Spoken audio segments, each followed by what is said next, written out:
नमस्कार सर्वांना. सर्वप्रथम श्री स्वामी समर्थ. आजचा दिवस तुम्हाला आनंदाचा, आरोग्यदायी जाव हीच मी स्वामीच्यांनी प्रार्थना करते आणि आजच्या आपल्या व्हिडिओला सुरुवात करते. तर आता वाजले आहेत 12:50 झाले. तर घरातले कामं तर सगळे झालेच आहेत, कारण इतके वेळ कामं राहत नाहीत. आणि उद्या आहे गुरुपौर्णिमा. तर त्याच्यामुळे आता मला जायचं आहे मार्केटमध्ये फुलं आणायला आणि काही सामान आणायचं आहे. तर चला मग आता मार्केटमध्ये जाऊया फुलं घ्यायसाठी, कारण उद्या गुरुपौर्णिमा आहे तर फुलं लागतील.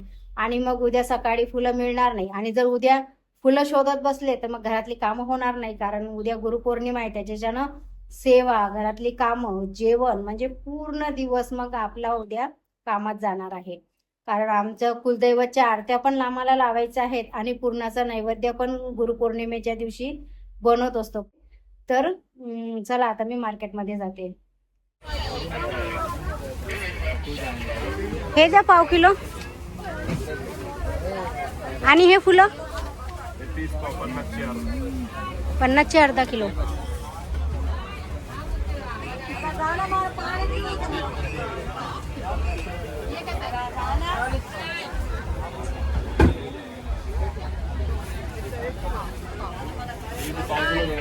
हा, हे पाव किलो द्या गुलाब. आणि हे मिक्स द्या पाव किलो.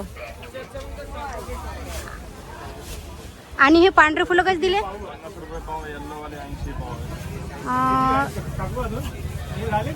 पांढरे पर्पल दोन्ही मिक्स पाव किलो. हा द्या. आणि हे दोन्ही मिक्स द्या पाव किलो.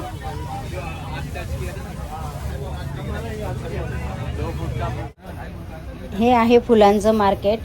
आता फुलं घेऊन झालेली आहेत, हराळ घेतली. आता स्वामींना हार घ्यायचा आहे, तर हारच्या दुकानामध्ये मी आली हार घ्यायला. मार्केटमधून सामान आणलं. आता उद्या गुरुपौर्णिमा आहे त्याच्यानं तर हे आणलं पाण्यासाठी, पापड भाजायला. बघूया. हे बघा, छान आहे.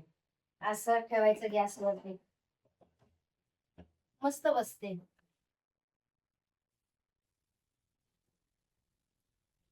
स्वामींसाठी कपडे आणले, आता उद्या घालूया. याच्यामध्ये हार आहे, छोटे छोटे हार आणले. भगवान श्रीकृष्णाला, माता लक्ष्मीला, गणपती, आणि हे बघा गणपती आणि गजानन महाराज, अशा प्रकारचे 5 आणले. 10-10 रुपयाला एक. काय मार्केटमध्ये सामान महाग आहे ना, खूप महाग आहे सामान. ही कवर आणली, टेबल कवर, खूप छान, मला आवडली. टेबलवर टाकायला पाहिजे.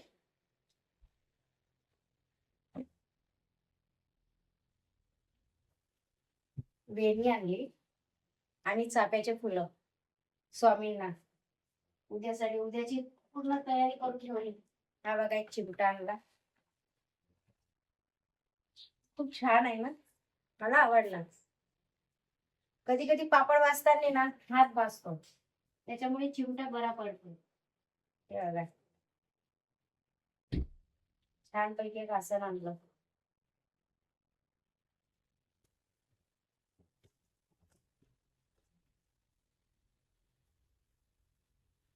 हा हार आहे आणि हे 2 प्रकारची फुलं. तोरण बांधायला आंब्याची पानं आणले आणि हे झेंडूची फुलं आणले. तोरण मध्ये लागतील, काही पूजेला लागतील, त्याच्यासाठी 3 प्रकारची फुलं आणले. गजरा आणला, चाफ्याची फुलं आणले आणि गुलाबाची फुलं आणले. गुलाबाची फुलं पाव किलो आणलेत, कारण मला गुलाबाची फुलं जास्त लागतात. त्याच्यामुळे हे सगळे फुलं ना पाव पाव किलो आहे. पानं आणलेत, 25 पानं पूजेसाठी. कारण इकडे घेतलं ना की 2 रुपयाला एक पान देतात, आणि तिथून मार्केटमधून ना 20 रुपयाला 25 पानं. हे घे प्रणव, कचऱ्यात टाक. तुला का पाहिजे? अशा प्रकारे एवढी खरेदी झाली. सीताफळ आणले, आता एक उद्या पूजेसाठी लागेल. आता हे सर्व फ्रीज मध्ये ठेवून देते. कारल्याची भाजी करून ठेवते. 5-6 दिवस झाले कारले आणून ठेवले, पण भाजी करायला दुसऱ्या भाज्या बनवते ना, कारले जसेच्या तसेच राहिले, मग ते काय खराब होतात. छोटे छोटे कारले आहेत ना, 4-5 कारल्याची भाजी बनवते भरून. बाकीचे कारले कापून ठेवते. अख्ख्या कारल्याची 6 कारल्याची बनवते. हे बघा खराब झालं. 2-4 दिवस 8 दिवस राहिलेत ना फ्रीज मध्ये, लगेच खराब होतात. एवढं महाग आहे, ज्या वस्तू फेकून द्यायला मग. सर्वात आधी मी कारले ना स्वच्छ धुवून घेतले आणि बारीक गोल गोल कापून घेतलेत कारले. आणि त्यानंतर मग मी बारीक कांदा कापला. तो कांदा फ्राय केला कढईमध्ये आणि मग त्याच्यामध्ये हळद, तिखट, मीठ, मसाला घातला आणि थोडंसं त्याच्यामध्ये मला शेंगदाण्याचं कूट घालायचं आहे. कारण भरलेली मी कारल्याची भाजी करणार होती, पण नाही केली. म्हटलं डाळ भात केला, चपात्या केल्या आणि त्याच्यानंतर म्हटलं अशी बारीक कारले कापून भाजी करते. आणि हे बघा अशा प्रकारे शेंगदाण्याचं बारीक केलेलं कूट टाकलं ना, की कारले कसे कडू पण लागत नाहीत आणि कारल्याची भाजी खूप छान बनते. तर अशा प्रकारे गोल गोल मी कारले बारीक असे व्यवस्थित गोल गोल कापून घेते आणि अशा प्रकारे मग मी छान अशी भाजी बनवते. तुम्ही बनवून बघा, खूप छान लागते.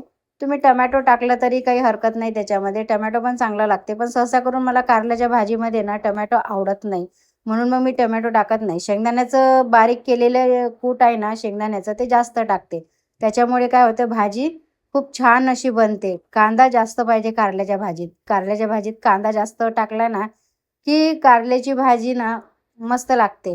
तुम्ही अशी बनवून बघा. कांदा थोडा जास्त टाकायचा आणि त्याच्यामध्ये शेंगदाण्याचं बारीक कूट जास्त टाकायचं. तर एकीकडे भात ठेवला आणि दुसरीकडे कुकरामध्ये एक छोटी वाटी तुरीची डाळ टाकली. कारण एक छोटा कुकर आहे ना, तर 1 वाटी डाळ आरामात सर्वांचं होऊन जाते. तर अशा प्रकारे बघा, आता उद्यासाठी तोरण बनवून ठेवलेलं लावायला. तर चला मग भेटूया नवीन व्हिडिओमध्ये. सबस्क्राईब, लाईक, शेअर करा.